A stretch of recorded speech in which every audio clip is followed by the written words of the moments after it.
यूं डरते हैं इसलिए कि स्वयं चरित्रवान नहीं, स्वयं ब्रह्मचर्य की रक्षा नहीं करते।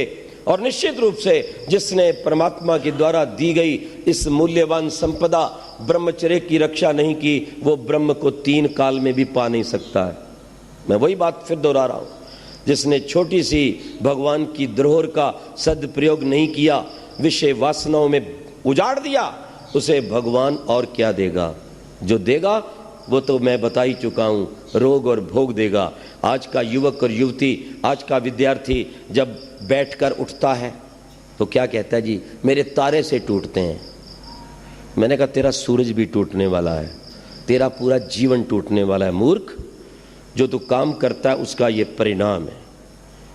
यदि तूने अपने ब्रह्मचर्य की रक्षा की होती, उसे विद्या में लगाया होता, उसे साधना में प्राणायाम के द्वारा लगाया होता, किसी अनाथ की, गरीब की, अबला की, गाय की, सीमा की रक्षा में लगाया होता, तो तेरे तारे नहीं टूटते, तेरा चेहरा सूर्य के समान चमकता। और हमारे यहां जब दीक्षा दी जाती थी, याद रखना, तो उस समय उस ब्रह्मचारी को आचार्य सूर्य के दर्शन करवाता है। तच्चक्षुरुदेवितम पुरस्तात् शुक्रमुचरत। ओ मेरे शिष्य, सूर्य के समान चमकना, सूर्य के समान तेजस्वी बनना, सूर्य के समान नियम को मत छोड़ना, सूर्य के समान ब्रह्मचर्य की रक्षा करना, नियम पर अडिग रहना, और सूर्य के समान सारे जगत को खींच लेना, प्रभावित करना। याद रखो, आज तो इसकी अपनी इंद्रियां छूटी जा रही हैं, ये दूसरे को क्या छूटेगा? ये रात को सोता है तो सुबह उठता है तो माथे पे हाथ मारता है। सब कुछ खराब हो चुका है, जो कुछ कमाया था वो गंदी नाली का शिकार हो चुका है। और इस देश के गद्दार नेता, कुछ गद्दार सिनेमा बनाने वाले व्यक्ति, और कुछ इस देश के गद्दार डॉक्टर जो वैदिक संस्कृति को नहीं जानते हैं, जो आयुर्वेद को नहीं जानते हैं, और वो भट्ट जैसे व्यक्ति, फिल्म निर्माता, शर्म आनी चाहिए उनको। ऐसे लोगों को भारत का नागरिक होना चाहिए? जिस भारत के संविधान में लिखा है कि भारत का प्रत्येक नागरिक भारतीय संस्कृति से ओतप्रोत हो, अपनी ऋषियों की परंपरा से ओतप्रोत हो, अपने देश की प्राचीन धरोहर से सुसज्जित हो। और ये भट्ट जैसा व्यक्ति दूरदर्शन के ऊपर एक बेचारी मुसीबत की मारी हुई वेश्या को खड़ा कर रहा है और उसके गीत गा रहा है। वैसे तो प्रायः बहुत कम दूरदर्शन देखने का समय मिलता है, जबकि हमें प्रतिदिन समाचार सुनने चाहिए, क्योंकि ये विनाश कर रहे हैं देश का।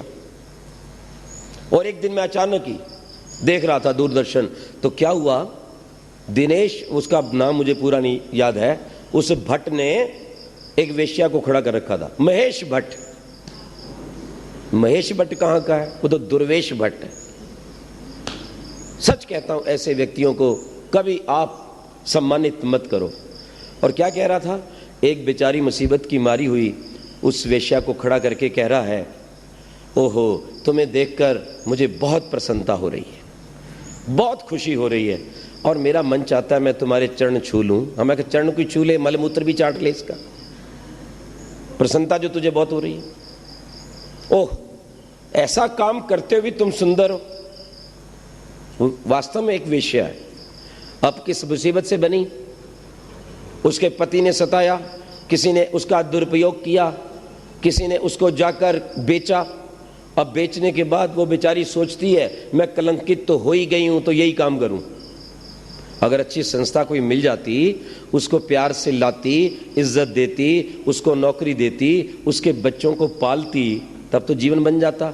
तो ऐसे ऐसे दुराचारी महेश भट्ट जैसे व्यक्ति से ये तो हुआ नहीं कि उसको अपनी माँ बहन समझकर उसको ले आए घर पर। अरे मूर्ख, तेरे पास पैसे की कमी है? हैं? कुबेर की नगरी बंबई कहलाती है। उसको अपनी माँ बहन बनाकर उसको उस दुर्व्यसनों से, दुराचार से बचाकर बिठाता, तब तो बात थी। नहीं, तुम बहुत सुंदर लग रही हो। मैं आपसे एक बात पूछता हूं, जब एक वेश्या को खड़ा करके एक व्यक्ति प्रसिद्ध ये कहता है, वाह, मेरी इच्छा होती तुम्हारे चरण छू लूं, तो इसका आम जनता में क्या संदेश जाएगा? मेरे देश की बेटियों पर क्या संदेश जाएगा? मेरे देश के आज 80% जनता गांव में रहती है। उन गांव में रहने वाली कन्याओं और महिलाओं में क्या संदेश जाएगा कि ये दुराचार करना एक अच्छा काम है। और फिर वो भी महामूर्ख है औरत, वो फिर क्या कहती है, देखो मैं अपना काम बड़ी प्रसन्नता से कर रही हूँ, उसके पास होटल है ना, हो सकता है ना, पता नहीं अंडरवर्ल्ड से जुड़ी हुई कितनी देश की गद्दार औरतें हैं, कितनी कालगर्ज हैं, कितनी वेश्याएं जिनके पास धन की कोई कमी नहीं है, पर उनकी क्या इज्जत है, मैं आपसे पूछना चाहता हूं। आज किसी को पता लग जाए ये नारी है, हर आदमी पीछे हट जाएगा। और वो क्या कहती है, मैंने अपनी बेटी को भी कह दिया है तुम कोई भी मार्ग अपनाओ। और दिनेश भट्ट कहते हैं हाँ तुम बिल्कुल ठीक हो। तो मैंने दिनेश भट्ट को क्या संदेश दिया, उसको महेश भट्ट को, मैंने कहा अपनी माँ बहन बेटी को भी ले आ सड़क पर, घोषणा कर ये बड़ा अच्छा काम है, तू इसके चरण छूने की बजाय उनका छूना, अपनी बेटी को बैठ बोलना कोठे पे बैठ जाए, कहेगा। शर्म आनी चाहिए ऐसे लोगों पे। कोई नंगा रह रहा है, कोई नग्नता के पैसे कमा रही है लड़की, और वो अच्छी अच्छी लड़कियों को बर्बाद और बदनाम करती है।